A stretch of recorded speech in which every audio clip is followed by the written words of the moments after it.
somos perseguidos no trabalho, pela vizinhança, num problema, numa doença, então nós precisamos estar preparados.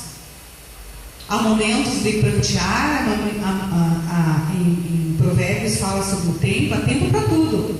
E há tempo de nós levar com seriedade a palavra de Deus, o que Deus nos está alertando. Porque haverá um dia que o livro vai se fechar. E nós precisamos estar preparados para esse momento. Então, como nos preparar? Jesus, um pouquinho mais na frente, quando ele vai para o jardim de Getsemane, junto com seus discípulos, ali ele chamou, ele levou consigo 3, Pedro e os 2 filhos de Zebedeu. E aí ele começou a se entristecer muito, se angustiar muito. E ele pediu para que eles ficassem ali com ele. Porque Jesus sabia o momento que era difícil de suportar. E tem momentos na nossa vida que é difícil de suportar sozinho. A gente precisa de pessoas perto. E no versículo 41, Jesus diz: vigiai e orai, para que não entreis em tentação. Quando Jesus ele levou esses 3 que andavam mais próximo com ele, Pedro, Tiago e João, quando Jesus foi orar, os 3 dormiram, porque eles estavam despreocupados. Eles tinham acabado de sair de uma festa. E quando Jesus volta ali, encontra os 3 dormindo. Aí Jesus acorda e disse a Pedro: então nem uma hora pudesse velar, no versículo 40. E voltando para os seus discípulos, achou-os adormecidos. E disse a Pedro: então nem uma hora pudesse velar comigo? Ora, não é o mesmo que disse para ele há pouco tempo atrás ali? Jesus, ainda que todos se escandalizem, eu não me escandalizarei. Agora aqui ele nem pôde ficar ali com Jesus.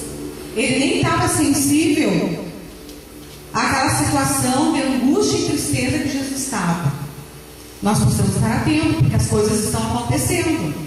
E nós não podemos, se nós formos achados desprevenidos, as situações vão acontecer e nós vamos perder. E aqui, Pedro não estava nem dando situação, nem vendo a situação, a gravidade que estava, que Jesus estava, que era aquele mestre que ele tinha andado, que era sereno, que era amoroso, que fazia milagres, mas nesse instante aqui ele estava angustiado. Pedro nem percebeu isso, porque ele estava preocupado consigo mesmo, e acabou dormindo. E Jesus vem, chama eles e diz: nem uma hora pudesse vigiar comigo? Vigiai e orai. Jesus não mandou orar, ele mandou vigiar. O que é vigiar? Quando a gente olha o vigia, ele está atento, ele está ali em prontidão, olhando o perigo, olhando as coisas em volta. E nós precisamos estar vigiando as nossas vidas, vigiando o pecado que está batendo a porta, vigiando os laços, as armadilhas, para que nós não caiamos, e estar vigilantes. E depois de nós estar vigiando, aí sim nós precisamos orar. Para quê? Para que a gente não entre em tentação. Porque na verdade o espírito está pronto, mas a carne está fraca. A nossa carne é fraca. A palavra de Deus está dizendo: o espírito está pronto, mas a carne, né? Então, para nós nos preparar, nós temos que estar vigiando e orar. Como eu falei, Deus tem seus meios de avisar. E quando eu encontro na palavra que Deus ele tem várias maneiras. Ele avisa através de sonhos, através do profeta. Através de sonhos, eu quero te convidar a voltar um pouquinho ali a Bíblia para trás, ali no mesmo livro de Mateus, capítulo 2, versículo 13. Quando José, Mateus 2,13, Diz assim: e tendo eles retirado, eis que o anjo do Senhor apareceu a José em sonho, dizendo: levanta-te, toma o menino e sua mãe e foge para o Egito, e demora lá até que eu te diga, porque Herodes há de te procurar para matar o menino. Então Deus, ele fala através de sonho.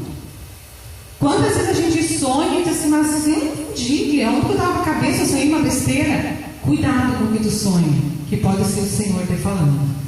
Aqui Deus falou claramente: o anjo do Senhor apareceu em sonho para José. Deus fala em sonho. Muitas vezes nós não ouvimos, ou quando nosso esposo sonha, ou até mesmo filho. Deus pode usar qualquer um dentro de casa ou da nossa relação e falar através do sonho. Por isso nós precisamos orar, vigiar sempre e orar sempre. Sonhou? Ora, Senhor, o Senhor vai me falar alguma coisa? Pedir a revelação, pedir um discernimento para Deus. Deus fala em sonho. Como Ele falou com José, Ele fala conosco também, através do profeta. Ali no livro de Jeremias, capítulo 22, do versículo 1 ao 4, Deus usou o profeta Jeremias para falar sobre a casa real de Judá. Jeremias 22 diz assim: assim diz o Senhor: desce a casa do rei de Judá e anuncia-lhe esta palavra, e dize: ouve a palavra do Senhor, ó rei de Judá, que te assentas no trono de Davi, tu e os teus servos e o teu povo que entrais por essas portas. Assim diz o Senhor: exercei o juízo e a justiça, e livrai o espoliado na mão do opressor, e não oprimais o estrangeiro, nem o órfão, nem a viúva, nem façais violência, nem derramareis sangue inocente nesse lugar. Porque se deveras cumprires essa palavra, entrarão pelas portas desta casa os reis que se assentam no lugar de Davi sobre o seu trono, em carros montados de cavalo, eles e os seus servos e o seu povo. Amém? Deus usa o profeta. Deus usa a autoridade, o seu pastor. Deus usa pessoas para falar diretamente conosco. Precisamos estar atentos. E muitas vezes o profeta pode ser a autoridade da nossa casa, o pai ou a mãe. Pode ser o nosso marido, que é o cabeça, e pode ser o pastor ou um irmão profeta.